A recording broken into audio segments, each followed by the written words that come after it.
All right, guys, welcome to another episode of Badass Clinician Podcast. Again, I'm your host, Natty, with my co-host, Cheston. Today, we're just going to nerd out on some growth. I know Cheston's really excited to talk to me today and to record this episode because he just has been crushing some books on growth, and he actually wanted to talk to me about it. I was like, bro, hold up. Let's just tell me on the podcast so we can actually have a good discussion about this because I mean, if you guys know Cheston, he's extremely meticulous and detail oriented. The fact he's so fired up to talk to me about this, I was like, we gotta make this a podcast. So let's not get, too boring with the details. So Cheston, what's up, dude? Let's talk. And look, I mean, you know me, I'm kind of a systems. I never would have, when I was younger, I never would have thought that I would grow up to be like such a kind of a nerd when it comes to systems and processes and almost engineering kind of business growth, business systems, operations, all those things. But I get fired up about it because there's such a misunderstanding when it comes to growing a business. Mm-hmm. A lot of people think that the answer is simply, I just need to grow. I just need to get more sales. If I can get more sales, then everything's going to be perfect. The challenge with that comes in the fact that growth creates problems. And we've talked about this in the past. As you scale up that staircase of success, as your roles and responsibilities change and grow and adapt, the problems just get bigger and bigger and bigger. So the goal is to ascend up that staircase and accept the fact that you're going to deal with difficult problems, difficult challenges, because that means that you're growing. That means that you're scaling, that your business is growing. You're assuming more responsibilities. You're doing new things. You're taking your company to where it wants to go. But with those problems comes complexities and challenges that, if you don't have a proper framework in place, can create insurmountable problems and insurmountable challenges. And I was telling you earlier, so Ryan Deiss, he's digital entrepreneur, serial business owner. He's had many, many successful companies.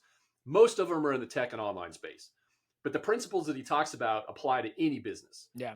And what he was saying was that of the Inc. 5000 companies, well, first of all, most businesses think the problem is growth. I just need to grow. I just need to get more sales. Well, what he was saying that was fascinating was that 67% of companies over a 5-year period, they looked at these companies. Within a 5-year period, 67% of companies on the Inc. 5000 list. So these are some of the most recognized companies in the world, big companies, successful companies. 67% either have gone out of business, they've shrunk, or they've sold at a disadvantaged price, meaning they've sold for less than what they were worth at one point. Yep. In the same token, 47% of all small businesses go out of business within 5 years. I think that's a pretty well-known statistic. Most people know that within 5 years. Yep. So it's not the fact that starting a business is hard. Everybody says starting a business is hard. Starting a business is not hard. Growing and scaling a successful company, that's what's hard. On the flip side, what the study found was that only 15% of franchises went out of business in that same 5-year period. So you have 67% of the growth of the Inc. 5000 that have gone out of business or sold at a disadvantaged price. 47% of small businesses have gone out of business within that 5-year window, but only 15% of franchises. And what's the thing that franchises have that most businesses don't have? Pick me. System, process, standard procedure. Yep. When you buy a franchise, you're not just buying the name on the sign. You're buying an operating system. You're buying a way of doing business, structure. You're buying systems, playbooks, processes, defined roles. And that's where most businesses fall short, is they don't have those clearly defined systems and processes. That Ryan calls it an operating system within a business. And the operating system is really made up of 3 things. And I'm checking my notes real quick. Really, it is, where'd it go? No, it's fine. The suspend is better. But as you're finding it, right, dude, it's great that you mentioned this, and I'll give you a backdrop on this because I literally just had a call with a friend yesterday, and I just called to check in, like, yo, what's up, dude? How you doing? All of that stuff, and I can just tell by the tone of his voice he's not great. Because I was gonna tell him something that's not good news, but then I'm like, wait, hold on. What's going on? He was like, bro, we're running out of cash. I'm a little stressed. He's like, my PTs are full. And I was like, well, where'd the money go? He was like, we're dealing with like some reimbursement issues. We're dealing with people who are paying for cash packages, but are on payment plan. And those payment plans are not kicking in enough. Right. And so now you're dealing with cash flow issue and you have overhead. And he just hired a PT because he thinks that all you have to do is get leads in and then fulfill these things. And to add on to that, his margin is thinning, right? And I that's the biggest thing that people. I was listening to Tony Robbins yesterday, and he said, anytime before I buy any businesses, I look at the margin. I say, where's it at, right? And people in our circle that you and I talk to on a regular basis, the biggest talk now is all about margin. What's your profit margin? Because the vanity matrix is to get to X amount of revenue per month, per year. Like, dude, if you're making 10 million, but your margin is like 5%, right? Versus making 5 and have a margin 10%, 20%. What a huge difference. I've been there. I lived that nightmare before where I was got too big, too fast, right? We have leads coming in, but as much as leads coming in, I was spending as much, like for payroll and supportive staff, and I was not keeping track of good matrix. So again, I love that you brought up the franchise model because I've been studying good franchises to see why they're successful at what they do. I even have a call with a guy who owns a business franchise for the past 10 years. And he was telling me it's all about what we track. It's all about how we onboard our people. It's all about how we train them. It's all about fulfillment. And it's all about keeping the margin exactly where we need it to be. That's why I love business like Costco. Costco margins stay consistent at 15%, right? They can grow year over year, but they make exactly. So yeah, so I love that you brought that up because it's been on my mind a lot. So all right, share the notes. The operating system is comprised of, and there's really three components to it. It's processes and playbooks, so systems, but then also having playbooks in place for specific scenarios within the business. And when we talk about this, mapping out your growth engine, your value engine, it's identifying those key points in those engines where you need to have a defined process in place. The second component of that operating system is a common language that allows everyone and everything to work together. So there's communication between the technology, between the people, between the processes, between the playbooks. Everything works together in a systemized, coherent manner. And all of those things are working towards the third component, which is desired goals and objectives. So when you have those three things in place, processes and playbooks, a common language, and common goals or desired objectives, you're going to be able to systematically grow that business. And growth at that point, once you have those things in place, then growth, yes, is needed. But you have the framework, the systems, the processes in place to be able to manage that growth and to be able to monitor those key metrics, be able to put people in the right positions, have systems and tools, resources in place to be able to address those issues that come up throughout the process. But until you have that, man, it's like, you're in a butt kicking contest and you're a one-legged man, so you're constantly hopping around trying to get from place to place, and you feel like you're running around with like a chicken with your head cut off. And so, we talk about this all the time. If we could just slow down and clearly define what it is we're trying to achieve, get a clear picture of what that process looks like, and then identify those key decision points within that process, and then put in resources, tools, technology, people in those places, it's much easier because you have a playbook, so to speak, that you can follow to grow your clinic. Yeah, I think when it comes to system and process, right, people don't feel the need that they need to have system and process until there's an issue. And most of the time, once an issue arises, you're already losing money, not just from payroll, but also losing customer, losing patient, right? And the faster you can cash that, the better it's going to be. The faster you can learn from it and actually create a system around that. So the way I look at system is playing defense, right? System and process is great defense. Well, you need great defense to win championship. You also need good offense, right? I think lead getting, lead nurturing, conversion, that's playing offense, right? You need to do both. You're looking at the playoffs right now with the NBA, like team with good defense like, listen, LeBron just got eliminated. I'm going to crap on LeBron again. And it's because, like Denver just have better defense. They hustle and they're making better smart play, right? They have better team chemistry. They're speaking united language, right? Everyone knows exactly who their roles are. Now, if you look at the post-game interview, the head coach of the Lakers came out and he's like, it's really hard to coach this team, right? Because he's getting criticized for whatever it is. And we talk about having that one key player like LeBron James, for example, who will undermine the coach no matter what, because he wants to run things the way he is.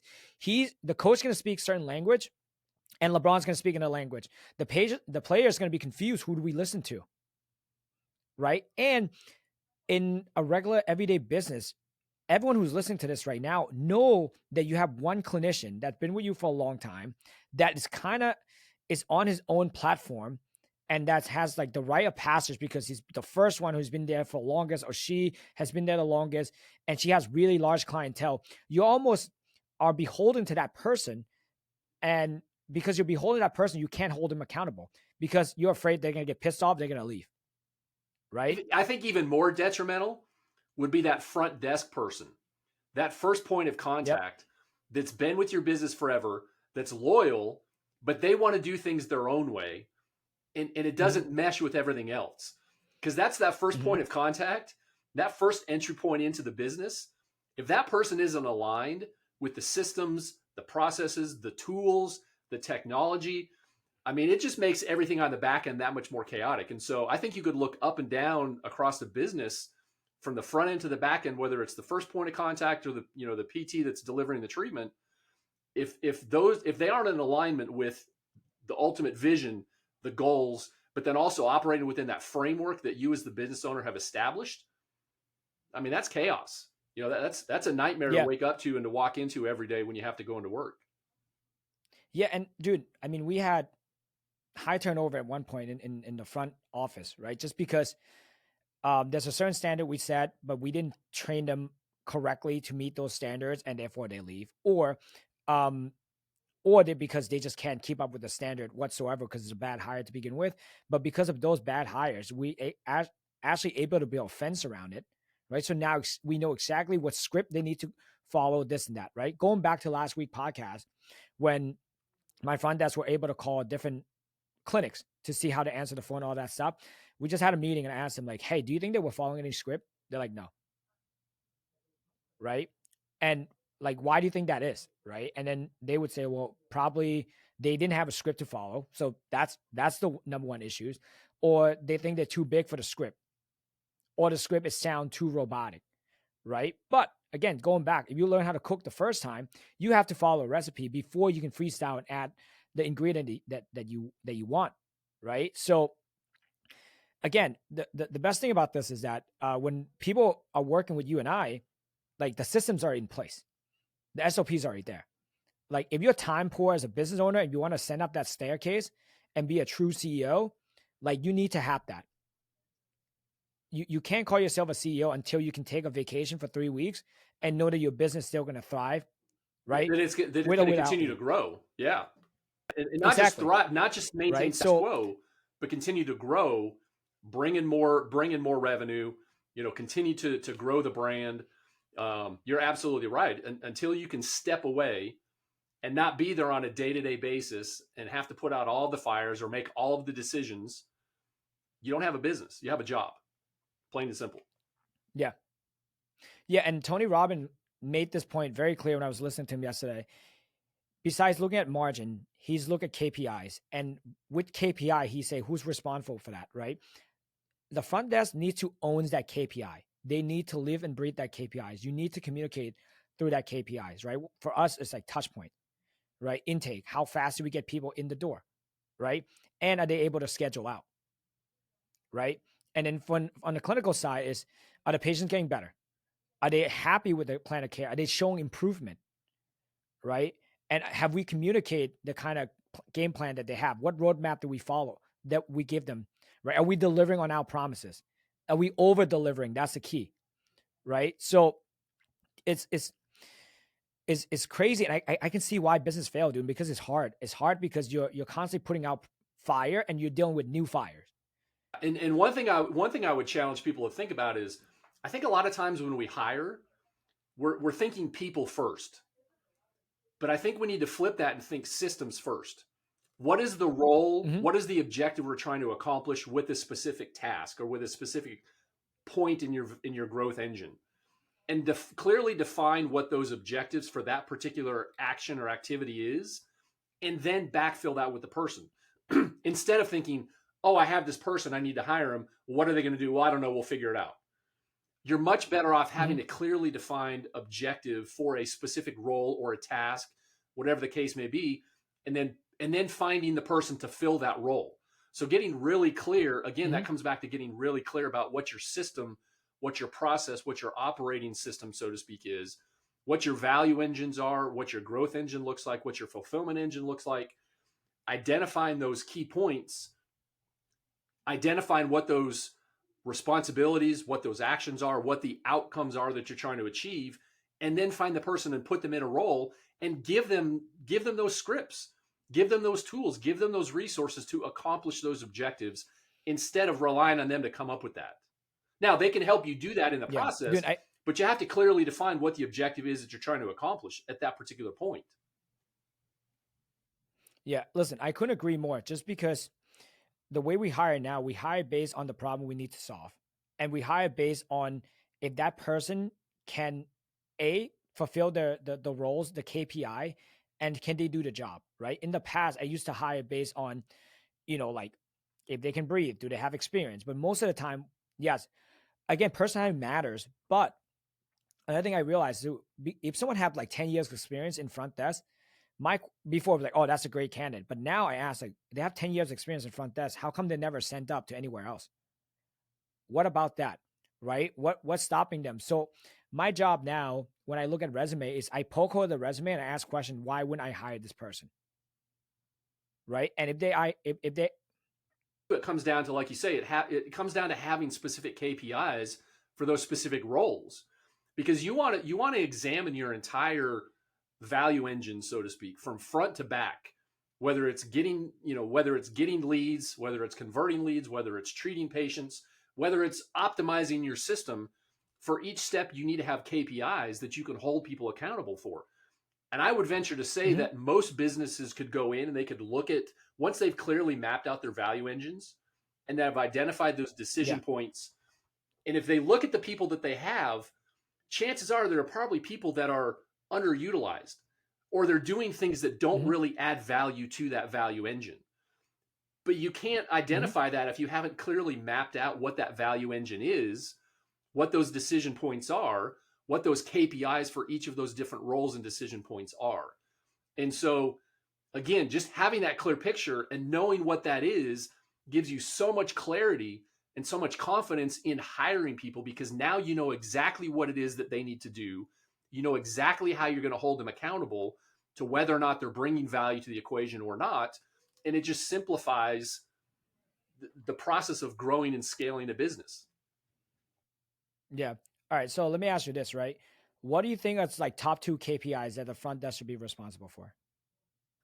So you're putting me on the spot. So as far as front desk person would be from how quickly are they responding to leads, and how well are they converting leads to get them to take that next step, whatever it might be.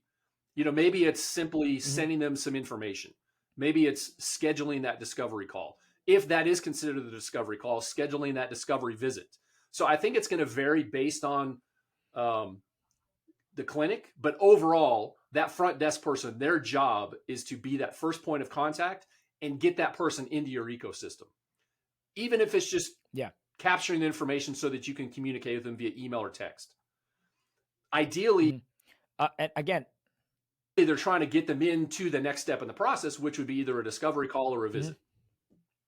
Plain and simple. Yeah. So again, I put you on the spot because we think the same, right? To me is like the speed to lead. Like how do you get back to the lead? How fast can you get them on the phone, right? Because I always imagine people just dialing 10 different PT clinics, right? The faster you can get a hold of them, the faster it's going to be. So A, that's the KPI that's important. B, again, how do you move them in the process, right? Because I have argument with people in the past, especially people I used to employ who no longer here, where they say, well, the front desk doesn't matter. It's not revenue generating, it's only PT. And I always argue against that because they can't see a bigger picture, right? And it's not to their fault of their own. If you work in an in-network system, people just walk off the street, hand you your insurance cards, and you'll say, okay, well, we just need someone with a pulse that's able to breathe to take care of this. But if you actually looking at, if you want to grow and scale a boutique clinic, right, a performance-based clinic that actually see high-level athlete, you get paid, what you deserve, and so that way you can scale, you can grow, and you can have good margin. You need to look at these things because every single role in the company needs to be revenue generating, no matter who it is, right? I would argue that people who clean my clinic is revenue generating because if it's not clean, nobody wants to be here. And if you're not getting to the lead fast enough, then you're losing people right then and there.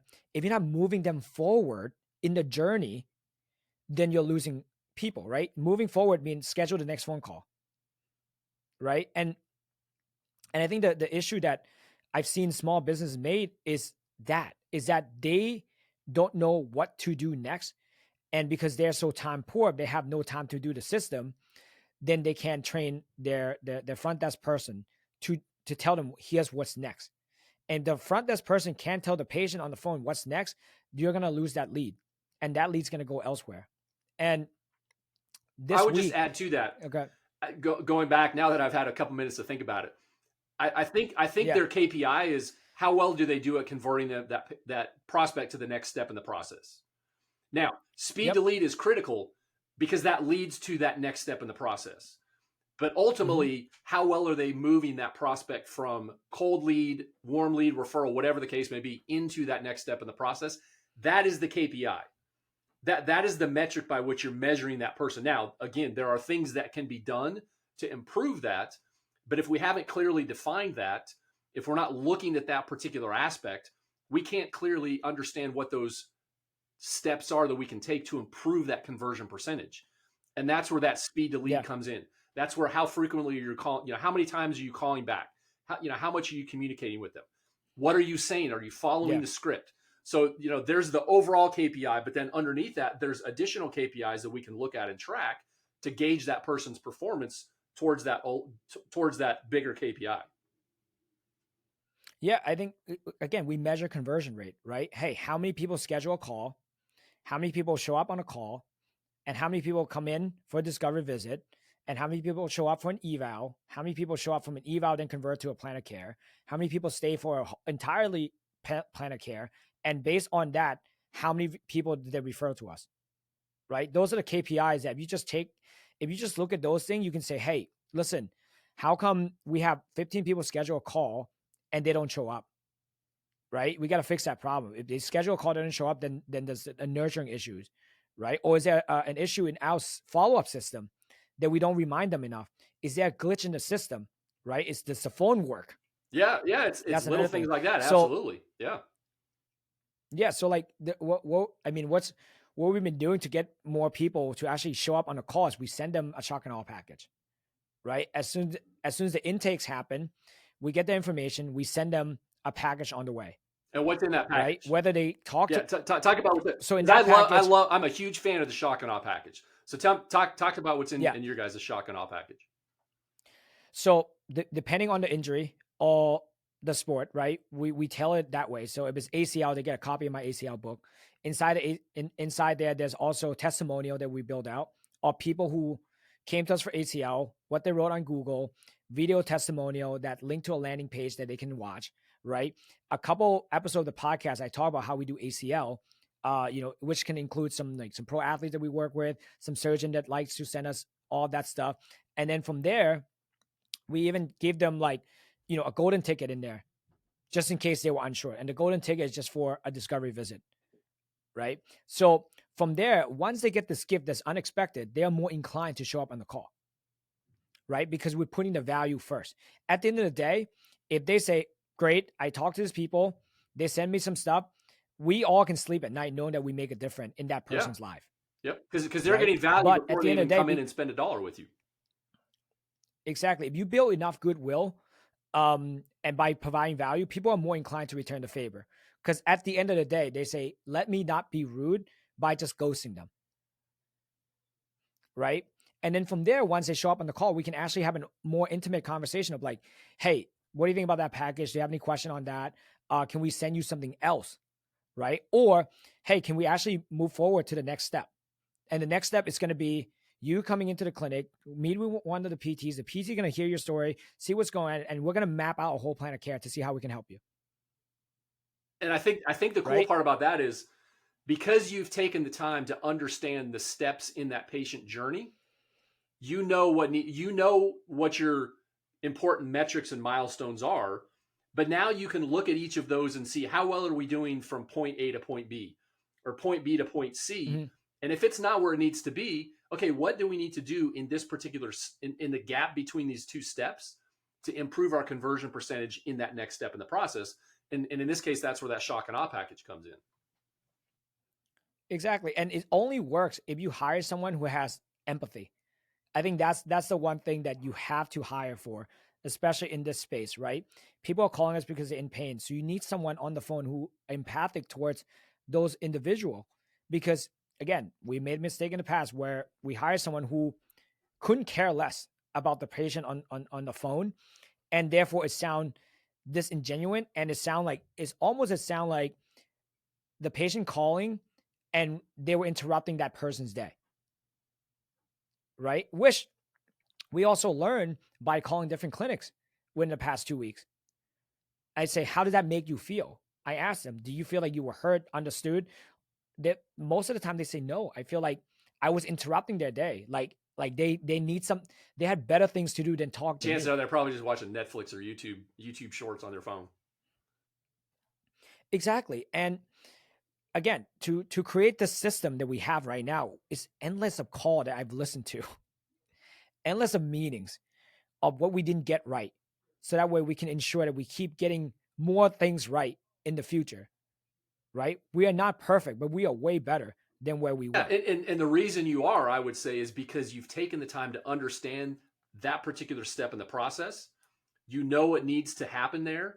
You know the questions that need to be asked, the things that need to be said, the type of personality the person needs to have. And then you fill in that person that can fulfill that role based on that criteria that you've established. But again, like you said, you kind of muddled around and just put people in there and figure they could fill a role. You know,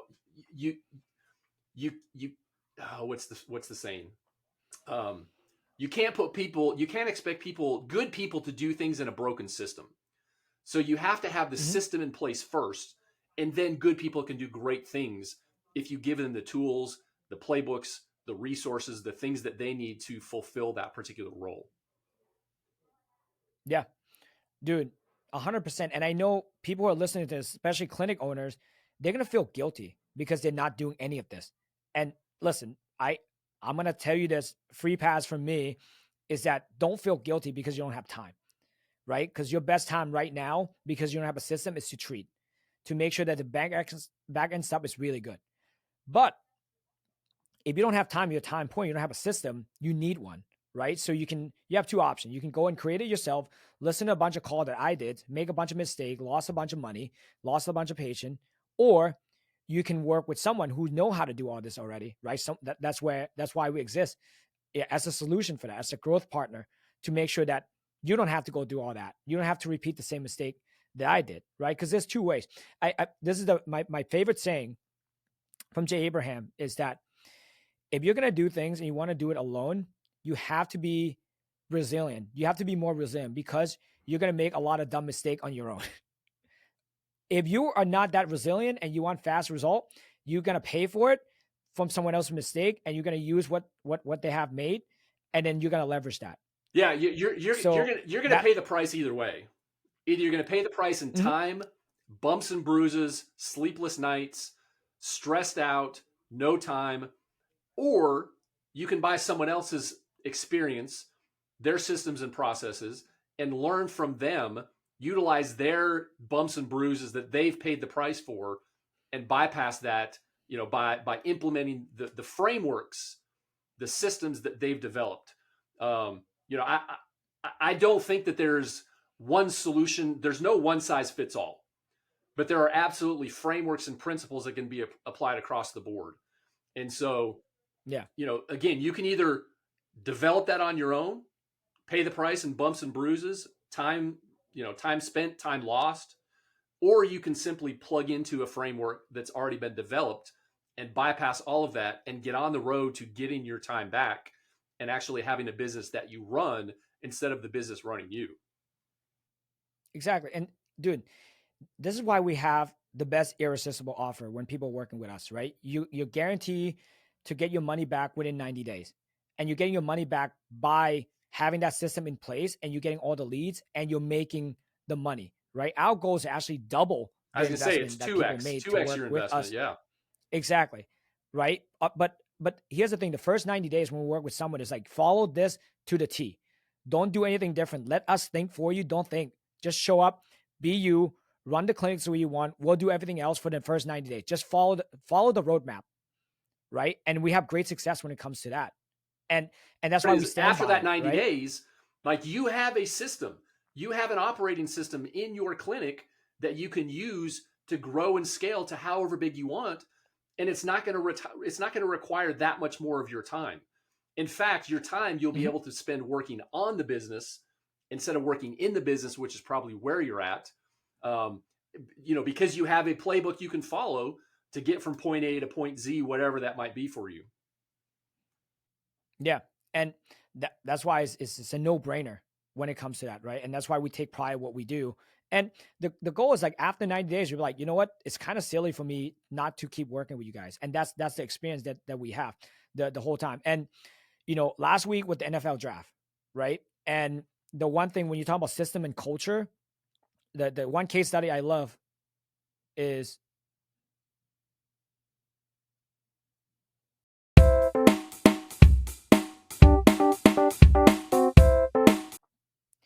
yeah. So as I was saying, last week with the NFL draft, right? The one case study I love watching is the Detroit Lions. Dan Campbell came in 3 years ago, revamped the whole thing. We have a couple guys that actually play for the Lions. So I asked him, like, hey, dude, how's the culture? How's everything? He's like, dude, everyone's bought in. Everyone's bought in because Dan came in, he bring the energy, right? Because that's what he is as a head coach. He's a CEO of that team. He brought in defense coordinator, offense coordinator, guys that he trusts. Those guys have what? System, process, and strategy on how to win, right? And then they recruit and they drafted based on that. And then when someone's coming in, they're not going to come in and use what they learn in college. They're going to come in and follow the playbook that they have. And those are the script. Those are the KPI. Those are the scorecard that you need to have. So if they're doing it on a professional level, like in sport, why are we not doing in business? Because there's a similar parallel with great businesses and great sport team. Only certain sport team is going to be Dynasty, right?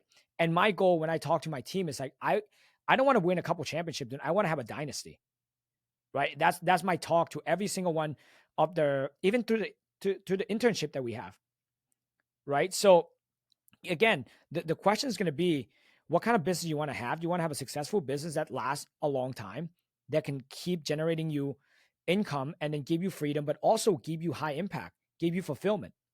And now, are the people inside that in your building that you let in, are they on the same page as you? And do they give you positive energy? They feed you and they're going to make the system better? Or are they actually going to detach and take away from the system?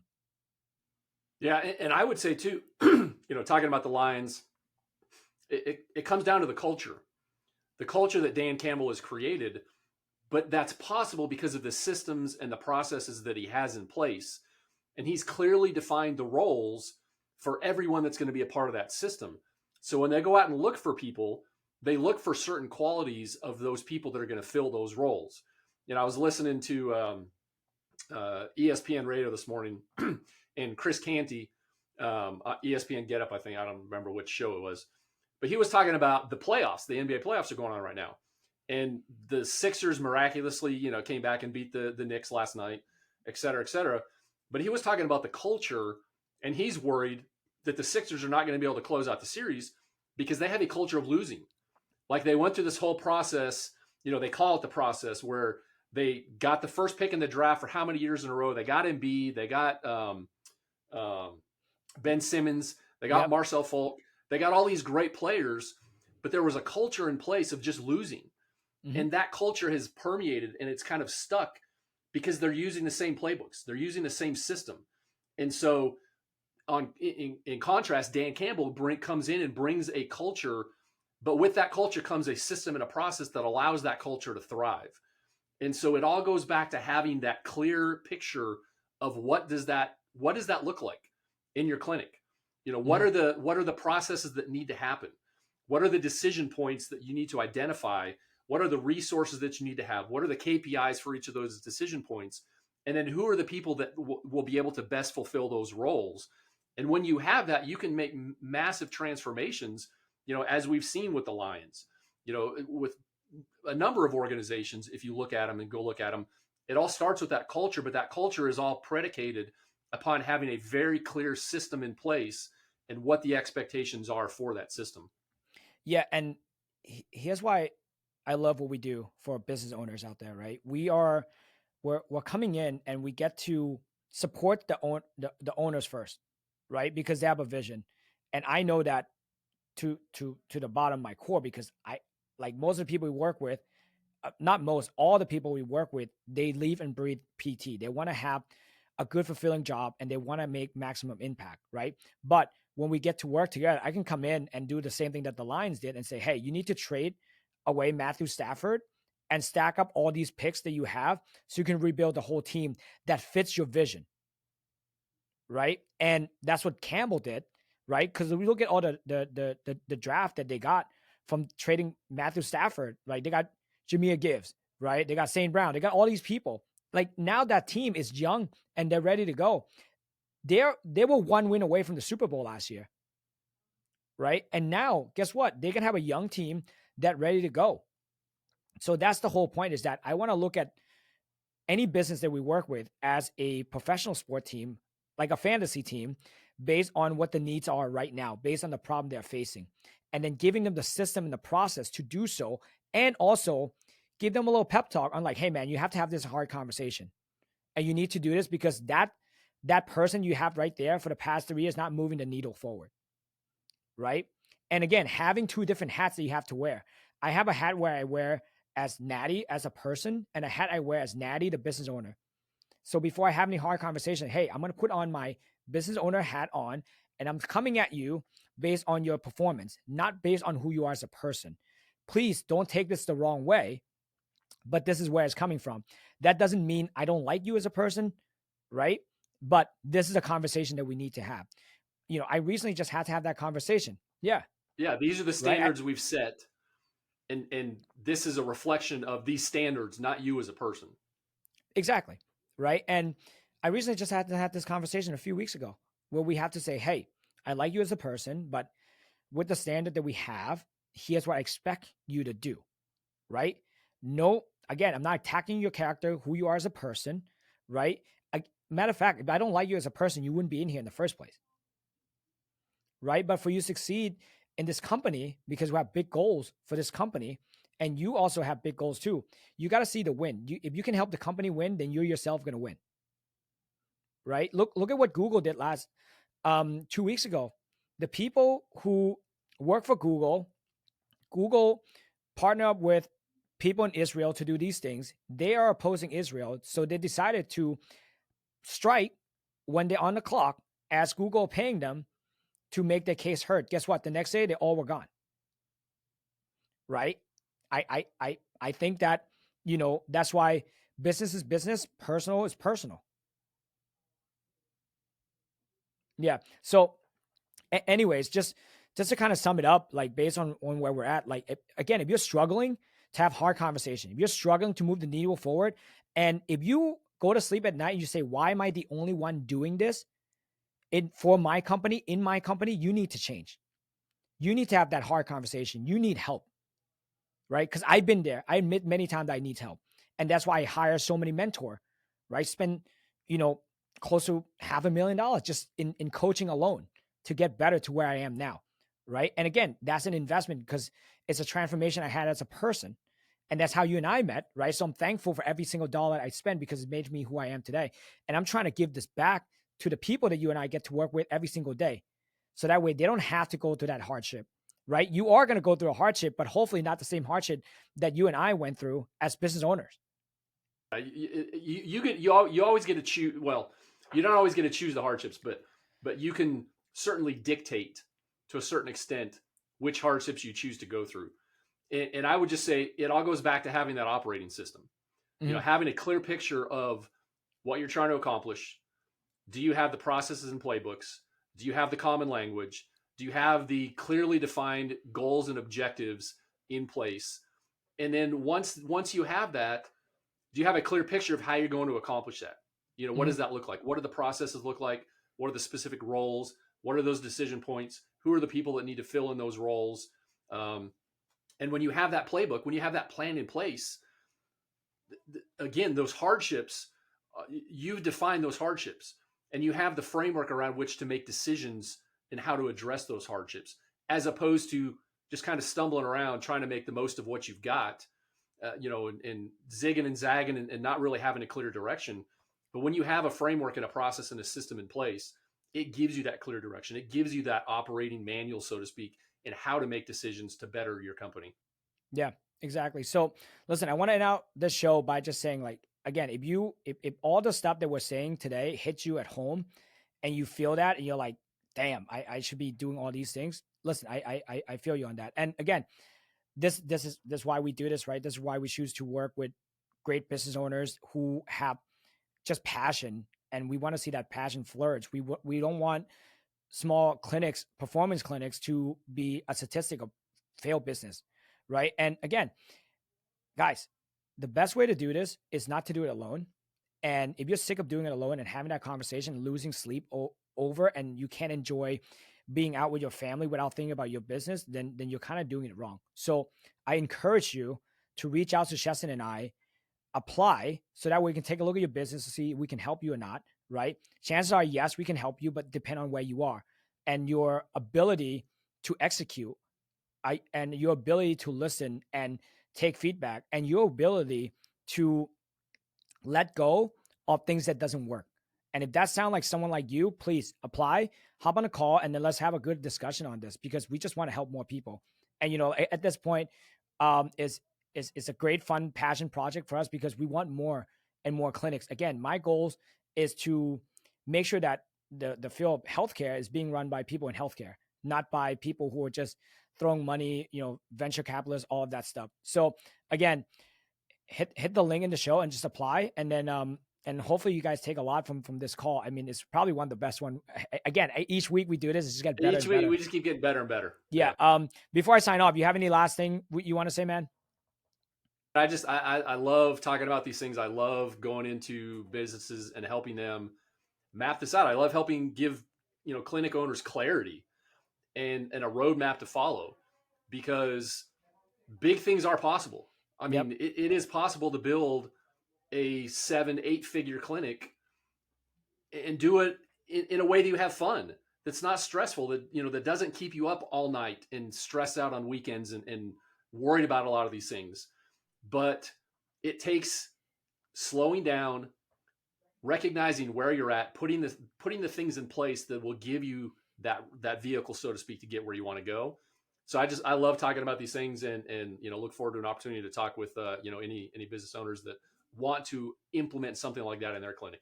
Yeah, and I'm gonna sign off on this. So clarity creates confidence, and that's it. If you don't have confidence in your business, you don't have confidence in yourself, that means you lack clarity. So, all right, guys, we're gonna see you next week again. Thank you so much for tuning into the show, and we're looking forward to talk to you.